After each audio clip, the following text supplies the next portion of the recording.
అంతేగాని క్యాన్సర్కి ఎప్పుడు కూడా మనం ఏంటంటే ప్రత్యామ్నాయం. ఇప్పుడు క్యాన్సర్ హాస్పిటల్ మీరు పోయారు, క్యాన్సర్ అని కన్ఫర్మ్ అయింది. మీరు దాన్ని ఏం చేయాలి?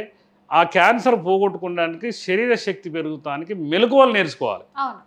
మీరు ఎన్ని రోజులు మందులు వాడగలుగుతారు? కాబట్టి ఇట్లాంటిది ఇంకొకటి ఏంటంటే మీరు క్యారెట్లు లాగానే ఎర్ర గడ్డలు ఉంటాయి, ఐడియా ఉంది మీకు? అది గాజర గడ్డలు అంటారు. వాటిని గాజర గడ్డలు పొడుగుంటాయి. వాటిని ఏం చేస్తామంటే మనం చలికాలం సీజన్లు వస్తాయి, మనం అవన్నీ తీసుకొచ్చి మేము ఎండబెట్టి కట్ చేసి ఎండబెట్టి పౌడర్ చేసి పెట్టుకుంటాం. అది కనుక బీట్రూట్ జ్యూస్లో ఒక చెంచా తాగితే అత్యంత శక్తివంతుడిగా మారుతాడు.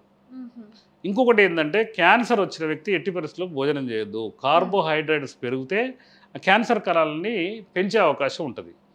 కాబట్టి కొర్రలు, అరికలు, సామలు, ఊదలు, అంటు కొర్రలు, జొన్న అన్నము, సద్ద రొట్టె, జొన్న రొట్టె, అన్నీ కొర్రల జావ ఇలాంటివి తీసుకోవాలి.